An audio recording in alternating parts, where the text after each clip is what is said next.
Meus irmãos, muito boa noite, a graça e a paz do Senhor Jesus. Vamos abrir a palavra de Deus em Marcos capítulo 16, a partir do verso 9. Nós vamos ler até o fim desse capítulo e vamos falar nessa noite sobre a ressurreição em conexão com a ascensão de Cristo. Nós vamos ver essas duas coisas conjuntamente para entender os efeitos da grande vitória que Cristo conquistou na cruz, os efeitos da vitória na batalha escatológica. Nós vamos ver então uma passagem aqui dos evangelhos, algumas de Apocalipse e das epístolas. Eu sempre tenho feito essa transição aí, tentando ver tanto nos três principais gêneros literários, do Novo Testamento, os evangelhos, as epístolas e o Apocalipse. Verso 9 diz: havendo ele ressuscitado de manhã cedo no primeiro dia da semana, apareceu primeiro a Maria Madalena, da qual expelira 7 demônios. E partindo ela, foi anunciá-lo àqueles que, tendo sido companheiros de Jesus, se achavam tristes e choravam. Estes, ouvindo que ele vivia e que fora visto por ela, não acreditaram. Depois disto, manifestou-se em outra forma a 2 deles que estavam de caminho para o campo. E indo eles, o anunciaram aos demais. Mas também a esses 2 eles não deram crédito. Finalmente apareceu Jesus aos 11, quando estavam à mesa, e censurou-lhes a incredulidade e dureza de coração, porque não deram crédito aos que o tinham visto já ressuscitado. E disse-lhes: ide por todo o mundo, e pregai o evangelho a toda criatura. Quem crer e for batizado será salvo. Quem, porém, não crer será condenado. Estes sinais hão de acompanhar aqueles que creem. Em meu nome expelirão demônios, falarão novas línguas, pegarão em serpentes, e se alguma coisa mortífera beberem, não lhes fará mal. Se impuserem as mãos sobre enfermos, eles ficarão curados. De fato, o Senhor Jesus, depois de lhes ter falado, foi recebido no céu e assentou-se à destra de Deus. E eles, tendo partido, pregaram em toda parte, cooperando com eles o Senhor e confirmando a palavra por meio de sinais que se seguiam. Até aí a narrativa da palavra de Deus. A ressurreição, meus irmãos, em conexão com a ascensão, deve ser vista como o grande momento escatológico do Novo Testamento, o momento da consumação da vitória de Cristo, o momento em que finda uma era e começa outra. O mundo mudou a partir da ressurreição de Jesus. Quando ele ressuscitou, o império da morte teve sua primeira derrota, porque pela primeira vez, um homem voltou dos mortos para nunca mais morrer. Houve outras ressurreições, aconteceram outras ressurreições antes de Cristo, mas elas não foram derrotas definitivas à morte, foram apenas suspensão. Mais tarde, aquelas pessoas que ressuscitaram voltaram a morrer. Então nunca elas derrotaram a morte definitivamente. O único que derrotou a morte de uma vez por todas foi Cristo. Então a sua ressurreição é o grande momento escatológico do Novo Testamento. É claro que a ressurreição não pode ser considerada de forma dissociada de todos aqueles eventos anteriores, o nascimento de Cristo, a sua vida de obediência perfeita à lei de Deus, a sua morte na cruz, porque todos esses eventos formam os momentos desta grande batalha que Cristo venceu. Em relação à morte de Cristo, a ressurreição é o ponto de reversão da própria derrota de Cristo. Cristo se deixou derrotar pelos poderes das trevas. Ele disse: agora esse é o momento da autoridade das trevas. Então, ele se submete e ele é derrotado. Ao morrer na cruz, ele está sofrendo a derrota da morte. Ele está se permitindo dominar por essa grande inimiga de Deus, do povo de Deus. Tanto é que é dito que ela, a morte, é o último inimigo que Deus derrotará. Ainda falarei mais sobre isso daqui a pouco. Cristo, ele se permitiu despojar-se na cruz. Ele foi despojado de suas roupas, de seus direitos e de sua vida. Mas ao mesmo tempo também ele despojou os principados, as potestades, Satanás. Então nós temos que contar 2 mortes na cruz. Cristo morreu, mas Satanás também morreu. Eles morreram juntos. Uma serpente picando o calcanhar de um homem, e um homem esmagando a cabeça dessa mesma serpente. São 2 mortes simultâneas. Elas acontecem num único ato.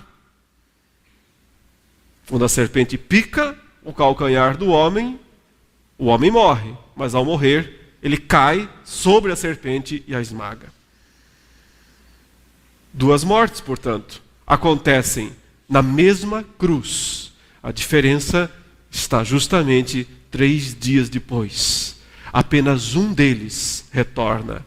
Apenas um deles reassume sua vida, seu posto, seu poder.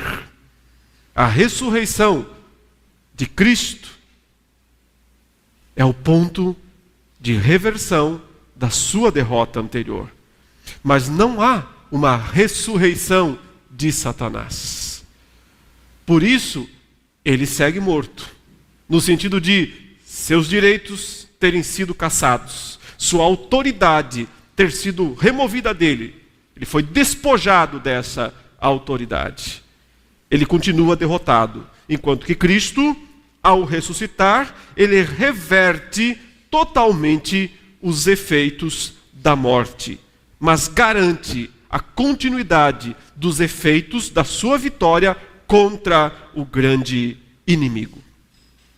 A narrativa aqui de Marcos 16 mostra todo o contexto de incredulidade em torno do fato. É natural, ninguém nunca havia ressuscitado desta maneira, sozinho, sem que alguém pelo menos tivesse feito ou operado a ressurreição de alguém antes. Cristo, ele ressuscita por conta própria, e ele aparece, mas eles o haviam visto morto demais, por assim dizer. Não podia haver dúvidas da morte dele. Eles o haviam visto morto mesmo, morto demais, para que ele pudesse estar vivo outra vez. Aí é a razão da incredulidade deles. Mas então Cristo aparece e concede aos seus discípulos a autoridade para levarem o evangelho às nações. Ele faz aquela declaração que nós já repetimos várias vezes aqui, em antecipação desse momento. Nós dissemos, Cristo anunciou a eles: toda a autoridade me foi dada, nos céus e na terra. Usando os mesmos termos que Satanás usou antes, quando ele o tentou no deserto, ou melhor, sobre o monte, mostrando os reinos do mundo, e disse a Cristo: toda a autoridade me foi dada sobre esses reinos, sobre a glória deles. Eu posso dá-la se você se prostrar para mim.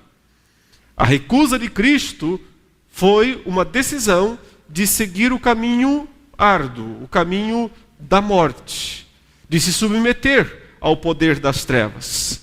Mas então, quando ele ressuscita, ele diz: agora esta autoridade é minha, no céu e na terra, não apenas na terra. E aqui nós percebemos que, na verdade, o projeto de Cristo era muito maior do que o próprio Satanás poderia imaginar. Satanás pensava apenas em termos terrenos, e Cristo disse: eu conquistei uma autoridade absoluta, tanto nos céus quanto na terra.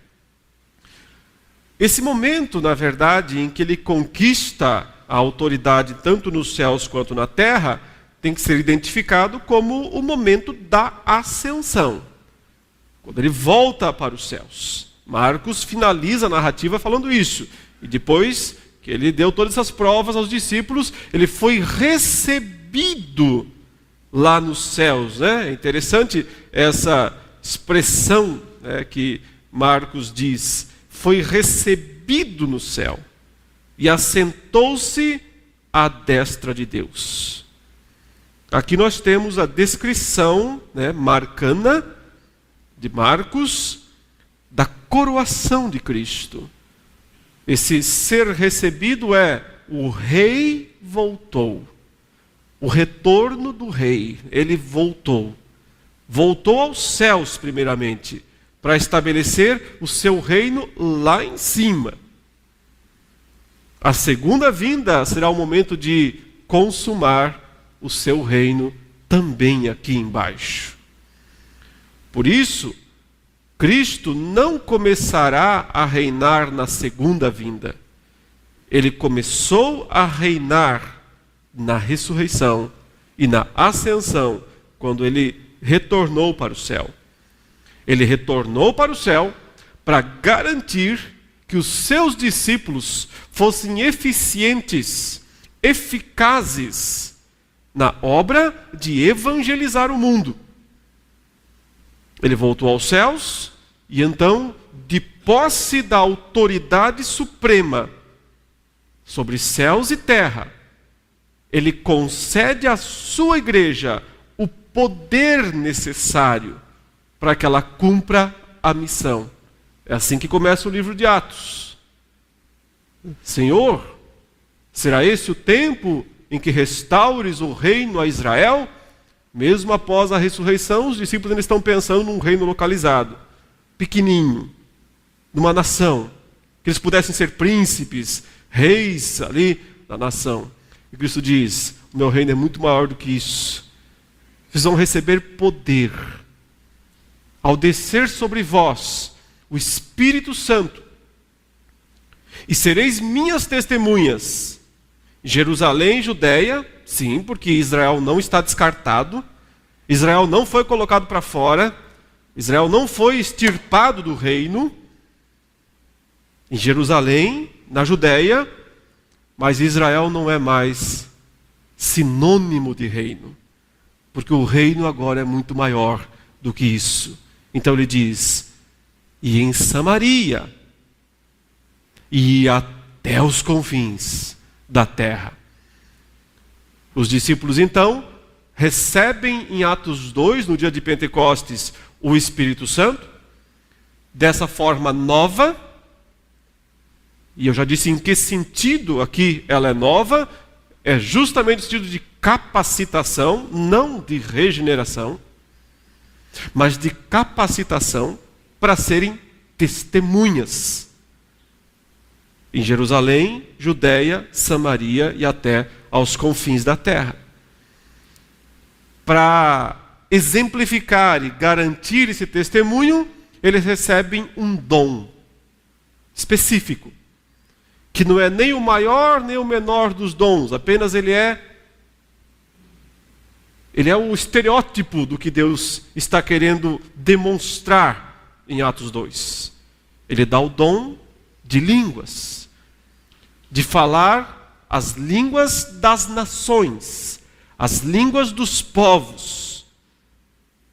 Que nações? Elas são mencionadas no verso 11 do capítulo 2 de Atos: partos, medos, elamitas, naturais da Mesopotâmia, do Ponto, da Ásia, da Frígia, da Panfilha, do Egito, de Cirene, judeus, prosélitos, romanos, cretenses, arábios, povos, nações, porque os discípulos tinham que ser testemunhas em Jerusalém, Judeia, Samaria, até os confins da terra. O dom de línguas é a prova que Deus está dando à sua igreja de que o reino agora não é mais nacionalista. O reino agora é internacional ou universal. Durante todo o livro de Atos, a igreja avança, às vezes porque quer avançar e às vezes porque Deus faz ela avançar por perseguições. E o livro de Atos finaliza Paulo pregando em Roma, na capital do mundo, para dizer: caiu a última barreira. Se alcançou a capital do mundo, alcançou o mundo. E assim, Deus mostrou o seu plano perfeito. Mas agora cabe a nós observarmos com um pouco mais detalhes como exatamente Cristo foi coroado lá nos céus. E o que exatamente significa estar assentado à direita de Deus. E eu vou começar vendo algumas passagens de Apocalipse e depois das epístolas. Vamos para o capítulo 5 de Apocalipse.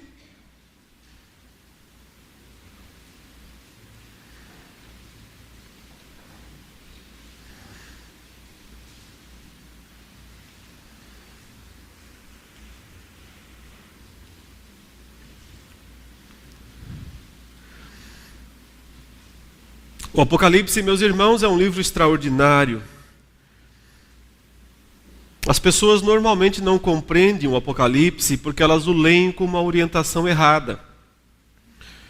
Primeiro porque elas leem pensando que ele é uma agenda para os eventos do futuro.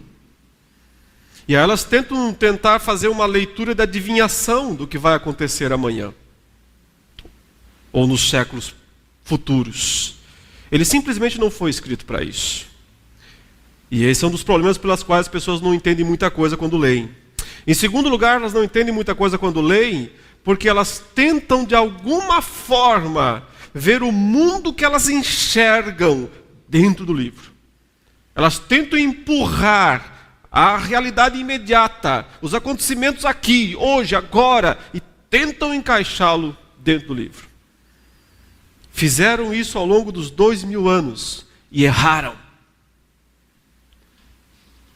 E as pessoas continuam fazendo hoje, sem perceber que isso já foi feito.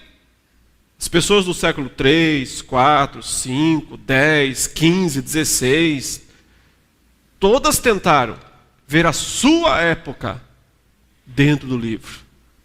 E falharam. E hoje, no século 21, as pessoas insistem nesse mesmo erro. E por isso não entendem grande coisa. Mas o Apocalipse tem a função principal, primordial, de descrever a vitória de Cristo. Não na segunda vinda, mas na primeira. Muito mais do que anunciar o futuro, que ele faz isso também, ele descreve de uma maneira única, apaixonante, estrondosa mesmo, o passado, o que já aconteceu, a grande vitória de Cristo. Se você começa a ler o capítulo 5, você não pode tentar imaginar uma cena do futuro, você tem que entender que isso é uma cena do passado, que é uma descrição do que já aconteceu. Isso já é fato, já é realidade, e isso aconteceu na ascensão de Jesus.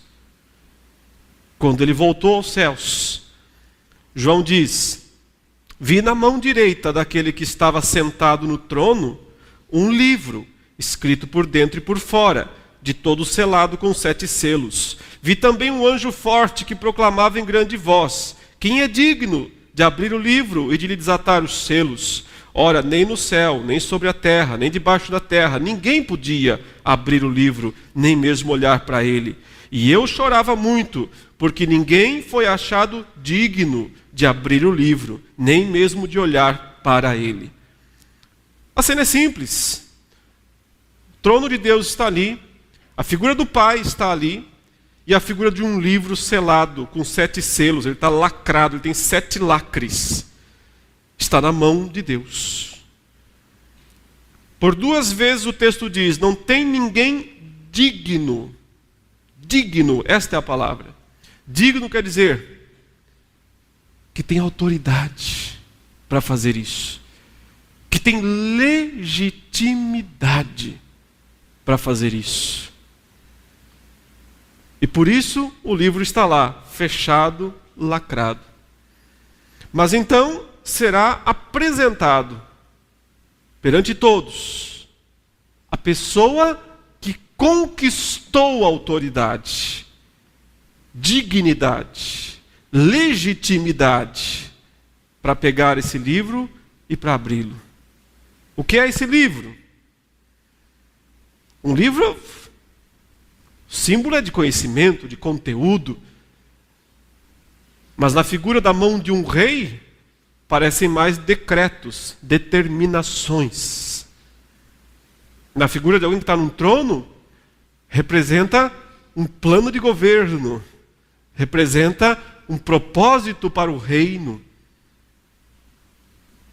Fechado, lacrado, significa que isso não vai acontecer, que isso não vai ser cumprido, a menos que seja aberto. Basicamente, a ideia de um livro fechado na mão de Deus significa dizer que todo o plano da redenção e da salvação das nações não vai acontecer. Se não aparecer alguém digno para abrir esse livro, não haverá o ide por todo o mundo e fazei discípulos de todas as nações. Não acontecerá isto. Daí a necessidade, e daí o choro de João, né? Por perceber nessa visão que ninguém podia abrir. Mas então, para acabar o suspense, um dos anciãos apresenta o vencedor. Todavia, um dos anciãos me disse: não chores, eis que o leão da tribo de Judá, a raiz de Davi, venceu para abrir o livro e os seus 7 selos. Então ele é apresentado, o vencedor da grande batalha escatológica. Ele é apresentado aqui com 2 títulos. 2 títulos que descrevem sua estirpe, sua dignidade de nascença. Ele é quem? O leão da tribo de Judá, ou seja, o prometido lá da bênção que Jacó fez ao seu filho Judá. Ou seja, ele está na família, ele está na tribo certa. Ele também é a raiz de Davi, é o prometido de Davi, o rei. Então ele está na família certa. A família de Davi. A raiz de Davi é a ideia de quando você derruba a árvore, parece que você extirpou aquela árvore. Mas se permanece uma raiz, quando ninguém imagina, ela surge. A família de Davi, ela foi cortada no tempo do exílio babilônico. Nunca mais se assentou no trono de Davi um descendente da família de Davi. A árvore foi cortada, mas a raiz estava lá, enterrada, e ela surgiu. Por isso ele é a raiz de Davi. Ou seja, ele tem dignidade real. Mas isso não seria suficiente. Isso não garantiria o direito, a legitimidade para abrir o livro e os seus 7 selos. Ele precisaria fazer algo mais, que é o que será descrito em breve. Mas ele venceu, diz aqui o ancião, venceu para desatar o livro, abrir o livro e os seus 7 selos. Percebe o propósito?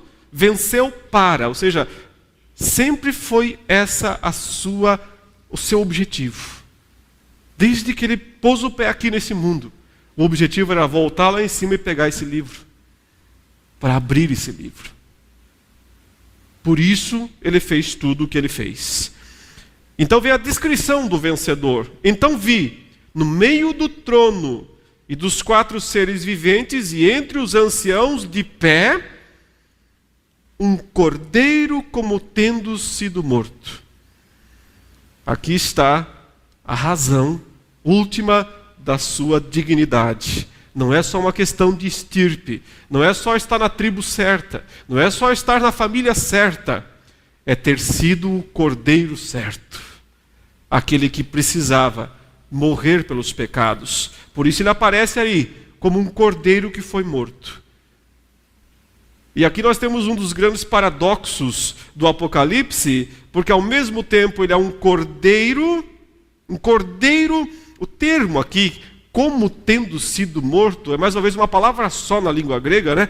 Que em português tem que usar umas 4 palavras para conseguir traduzir, né? Mas o sentido é que ele se apresenta como alguém que foi e ainda pode ser visto isso nele, violentamente assassinado. Os termos mais fortes possíveis para morte violenta. Um cordeiro que foi esfolado, violentamente morto, assassinado. É a cruz. Mas ao mesmo tempo, o texto diz, ele tinha 7 chifres, bem como 7 olhos, que são os 7 Espíritos de Deus. Você tem 3 setes aqui. E 7 em Apocalipse é o número perfeito. É um número que representa a plenitude. Se ele tem 7 chifres, tanto em grego quanto em hebraico, significa poder, força. Se ele tem 7 chifres, o que ele é? Todo poderoso. Mas ele não tem apenas 7 chifres, ele também tem 7 olhos. Para que serve o olho? Para ver, para enxergar. Se ele tem 7 olhos, o que ele é? Onisciente. Portanto, onipotente. Portanto, onisciente. E ele diz ainda que esses 7 olhos são os 7 Espíritos de Deus que vão por toda a terra. Então, o que mais ele é? Onipresente.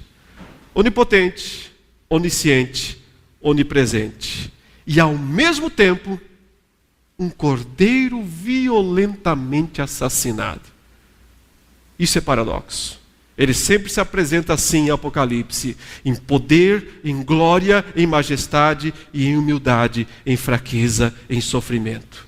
Ele reúne em si essas duas grandes paradoxais características. Verso 7, o momento sublime. A hora da coroação. Veio, pois, e tomou o livro da mão direita daquele que estava sentado no trono. E quando tomou o livro, os 4 seres viventes e os 24 anciãos prostraram-se diante do Cordeiro, tendo cada um deles uma harpa e taças de ouro cheias de incenso, que são as orações dos santos. Essa entrada de Cristo até a parte central do trono e essa tomada do livro, ela soa um pouco abrupta na linguagem, na literatura aqui. Talvez se esperava um pouco mais de reverência de alguém que se aproxima de tal lugar.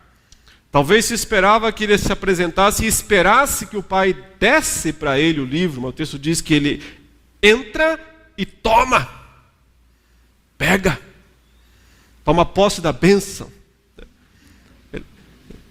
se apropria este livro da mão direita de Deus. Mas ao contrário de querer explicar algum tipo de deselegância ou falta de educação da parte de Cristo, o que o texto quer dizer é, ele venceu para isso, ele conquistou dignidade para isso. Pegar esse livro não é favor, é mérito. Ele não veio ali para receber um favor, ele veio ali para receber justiça. É o mérito dele.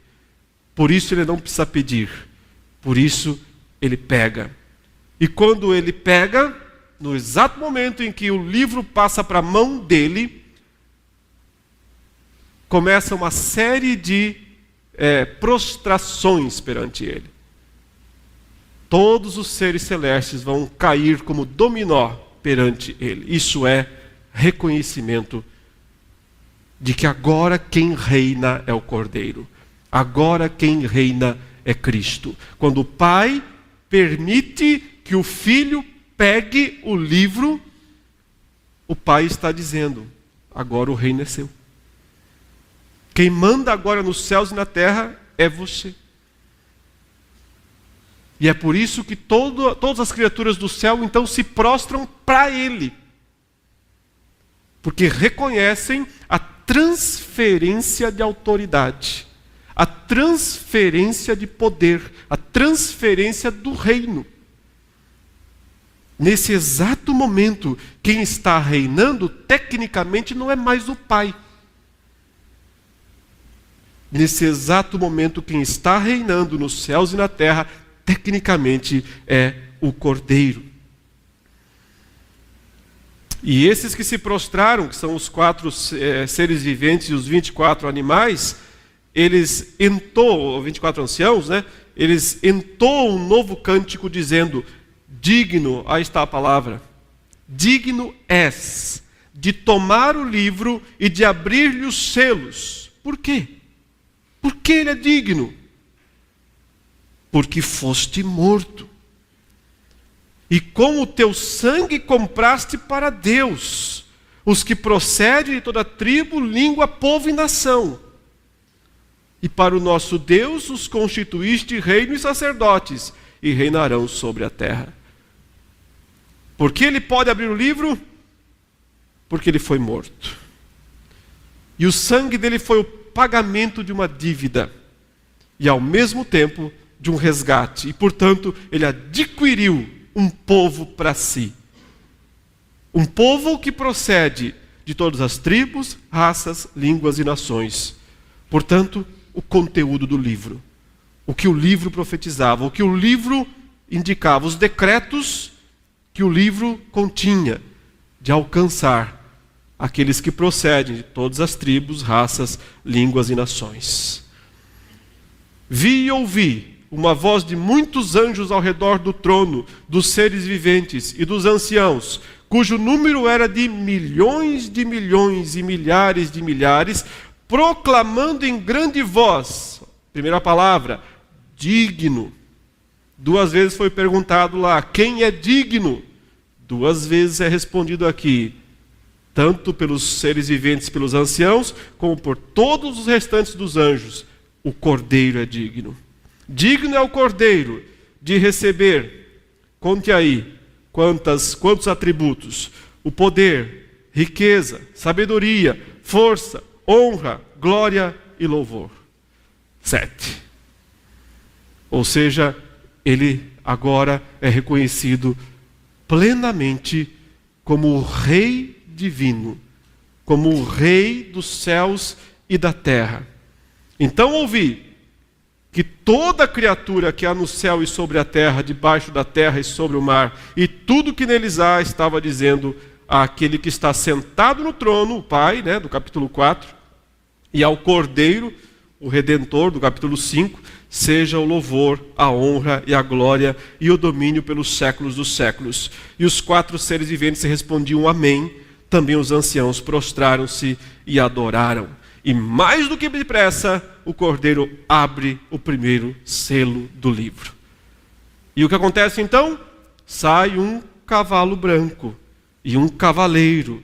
E ele tem um arco, e ele tem uma coroa, e ele sai vencendo e para vencer. É a primeira ação do recém-coroado nos céus, Rei dos reis e Senhor dos senhores. É o primeiro ato de governo dele. É a primeira coisa que ele faz como soberano que recebeu do Pai o reino. Portanto, o que é? A vinda do anticristo? Não, isso não foi a primeira coisa que Cristo fez. A primeira coisa que Cristo fez como recém-empossado, coroado, Rei dos reis e Senhor dos senhores, o que foi? Toda autoridade me foi dada nos céus e na terra.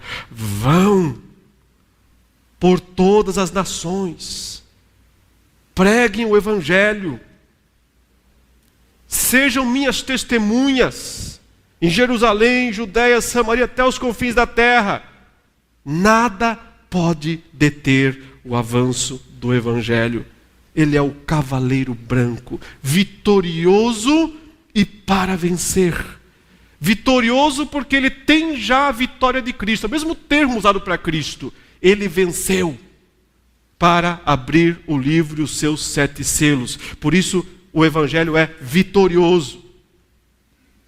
E continuará sendo, e para vencer, porque ninguém pode pará-lo, ninguém pode barrá-lo em lugar nenhum.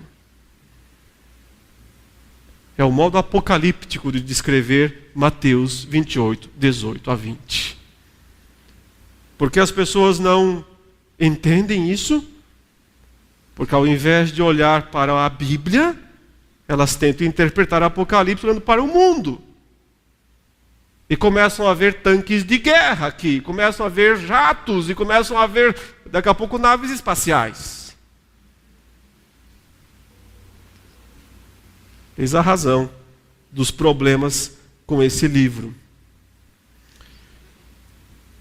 Para que ele pudesse garantir a vitória do Cavaleiro Branco, para que ele pudesse garantir o avanço invicto do Evangelho em todo o mundo, ele teve que desbancar o enganador das nações. E a descrição desse momento está no capítulo 12. Nós vamos ver ainda agora, rapidinho, Apocalipse, capítulo 12. Também está descrevendo a ascensão de Jesus, mas agora com uma outra ótica, pensando especificamente na queda de Satanás. Nós já lemos os versos 1 a 5, o verso 5 diz assim: nasceu-lhe, pois, um filho varão, que há de reger as nações com cetro de ferro, e o seu filho foi arrebatado para Deus até ao seu trono. Isso é a ascensão, mais uma vez. Ele resume aqui em 2 frases a vida inteira de Cristo. Nasceu e voltou. Desceu e subiu. Completa o V inteirinho. V é de Victor, né? É de vitória. É um símbolo do cristianismo, o V. É um símbolo de Cristo. Por quê? Porque ele tem uma perna que desce e uma que sobe, certo? Então, é a estrutura de vários textos bíblicos.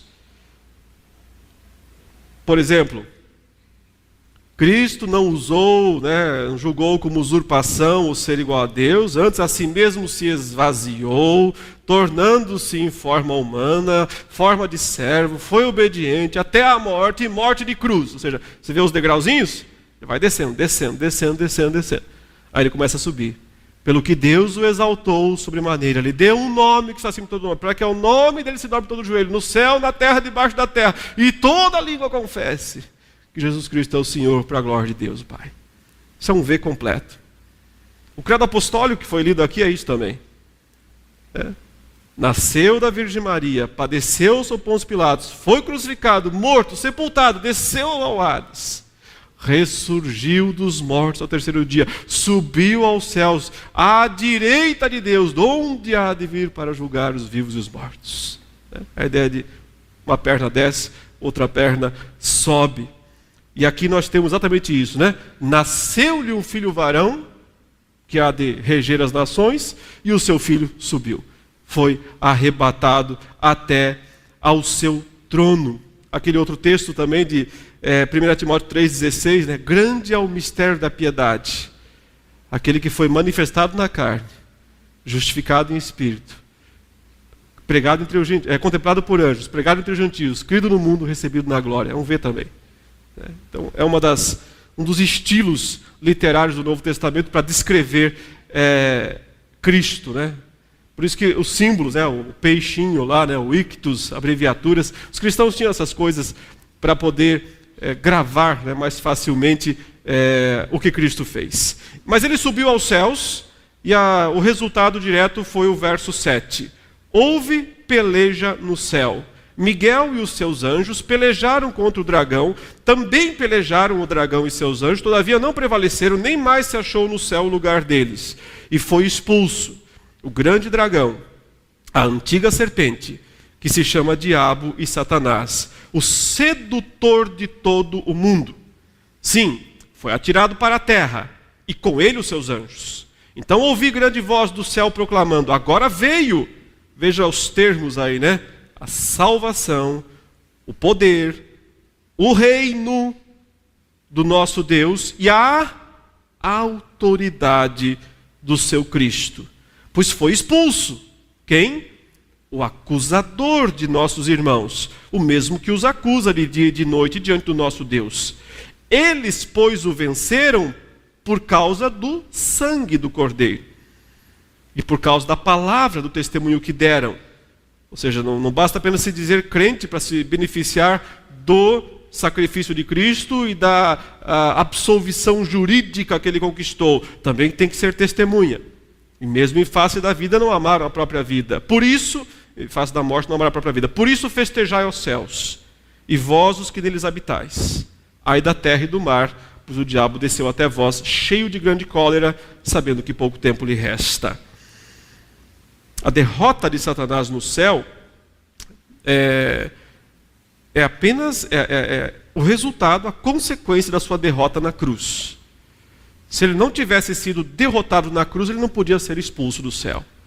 Se ele não tivesse sido calado por Cristo lá na cruz, se Cristo não tivesse despojado ele e todos os seus principados e potestades, essa batalha nem aconteceria, essa expulsão não haveria. Então foi necessário Cristo fazer o V completo, né? Descer até a terra e retornar até os céus para concretizar a sua vitória. Então há a expulsão de Satanás. O que Miguel, na verdade, faz aqui é apenas cumprir um mandato de despejo.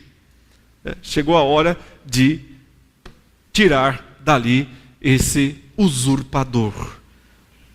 Mas mesmo um mandato de despejo ele tem que ser legal.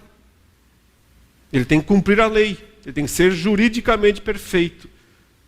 Cristo conquistou isso através da sua vida, morte e ressurreição. Você quer ver como é que isso aqui é descrito agora em epístolas? Porque estamos em textos apocalípticos, né? Agora veja como isso é descrito nas epístolas. E agora a gente vai ver de forma um pouco mais rápida várias passagens. Antes das epístolas, Atos 2, 32 a 36. Atos 2, 32 a 36. Primeiro sermão de Pedro em Pentecostes. Ele cita o Salmo 110 e diz: a este Jesus Deus ressuscitou, do que nós somos testemunhas. Exaltado, pois, à destra de Deus, tendo recebido do Pai a promessa do Espírito Santo, derramou isto que vedes e ouvis. Porque Davi não subiu aos céus, mas ele mesmo declara: disse o Senhor ao meu Senhor: assenta-te à minha direita, até que eu ponha os teus inimigos por estrado dos teus pés. Esteja absolutamente certa, pois toda a casa de Israel, de que a este Jesus que vós crucificastes, Deus o fez Senhor e Cristo. Quando? Quando ele ressuscitou e voltou. Quando se assentou à direita de Deus. Ele foi feito Senhor e Cristo. Recebeu do Pai a promessa. O Pai passou para ele: administra aí. Agora é por tua conta. Então ele derramou o Espírito Santo sobre os apóstolos para que eles pudessem fazer a missão, né? Liberou o cavaleiro branco, liberou o primeiro selo. O que ele vai fazer? Ele vai reinar até esmagar todos os inimigos que ainda faltam. Porque na verdade falta um ainda ser plenamente esmagado. A morte. Ela ainda não foi. Eu já vou falar sobre isso. Veja agora como Paulo descreve essa mesma ideia em Efésios, capítulo 1, versos 18 a 21. Aqui também em Efésios, Paulo desenvolve esse conceito da ascensão e do assentar-se à destra de Deus como o acontecimento que concedeu domínio a Cristo sobre todas as coisas, inclusive sobre os seus inimigos. Paulo está orando, ele está dizendo que ele está orando a Deus para que conceda aos crentes de Éfeso compreensão dessas verdades espirituais, porque elas não são fáceis de compreender mesmo. Então ele está orando para que eles possam compreender essas coisas. Ele fala, olha, iluminados os olhos do vosso coração, estou orando isso para que Deus ilumine tanto a mente quanto o coração de vocês, para saberdes qual é a esperança do seu chamamento futuro, né? Qual a riqueza da glória da sua herança nos santos? E qual a suprema grandeza do seu poder para com os que cremos, segundo a eficácia da força do seu poder? Agora dá uma pausinha aqui. Tem 6 palavras aqui, 6 sinônimos para descrever uma só coisa: poder.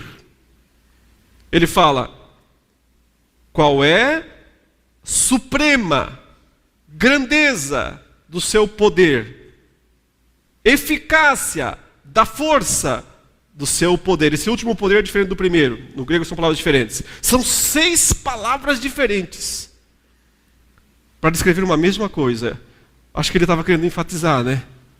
Parece que ele estava querendo dar uma certa ênfase a isso, não parece? O que é? O que é que ele quer que nós entendamos? Esse poder que ele diz que ele exerceu em Cristo, ressuscitando-o dentre os mortos e fazendo-o sentar à sua direita nos lugares celestiais. Quais foram as 2 maiores demonstrações de poder da história? A ressurreição e a ascensão de Jesus. Porque colocou Jesus, o texto diz aí, acima. Tudo mais ficou debaixo dele. Acima de todo principado, potestade, e poder, e domínio, e de todo nome que se possa referir, não só no presente século, mas também no vindouro. Não é no futuro que Cristo vai reinar. Ele já está reinando. Ele já está acima de todo poder, de todo nome, de toda autoridade. Isso já é realidade. A ascensão, portanto, ela se liga à ressurreição de Cristo como a maior demonstração de poder já realizada na história do mundo. E graças a esse poder, Cristo agora reina nos céus e na terra. Mas o ponto de Paulo é que esse poder também está disponível para nós. O ponto dele é aplicar isso na nossa vida, para que não fique como sendo uma coisa apenas lá no céu, com Cristo. Tudo bem, muito poder lá. Não. Isso agora está na sua vida, porque ele é o cabeça da igreja. Então ele concede essa autoridade, esse poder, para que o cavaleiro branco seja vitorioso e para vencer. Para que o evangelho seja invencível, imbatível, indestrutível em todo o mundo. Juridicamente, meus irmãos, Cristo não tem mais rivais. Ele já destruiu todos eles. Todos foram derrotados.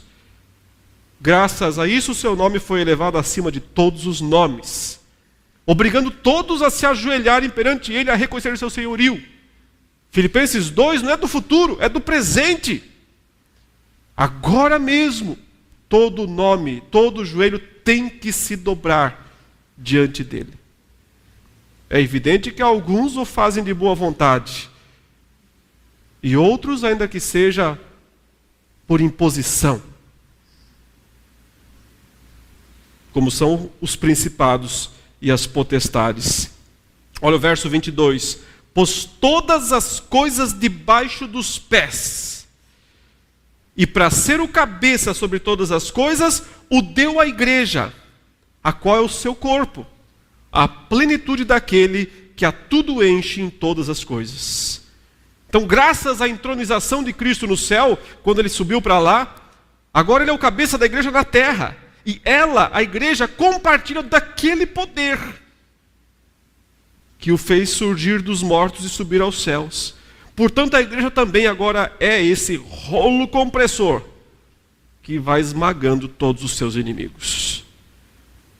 Por isso Jesus disse: as portas do inferno não dão conta. Elas não podem prevalecer contra a igreja de Deus. Isso não é pseudo-triunfalismo. Isso não é teologia da prosperidade, não se engane. Porque ele não está falando dos crentes individuais que têm que morrer às vezes por isso. Ele está falando da mensagem da igreja, que é invencível. Não são os pregadores que são invencíveis. Não são os pregadores que são imbatíveis. Os pregadores podem ser batidos, podem ser presos, podem ser mortos. Mas a pregação é imbatível, é invencível, é indestrutível. Ninguém a para. Ela é o cavaleiro branco que ninguém pode deter, vitorioso e para vencer. E então, 1 Coríntios 15, 24 a 28, um dos mais especiais textos nesse sentido. 1 Coríntios 15, 24 a 28.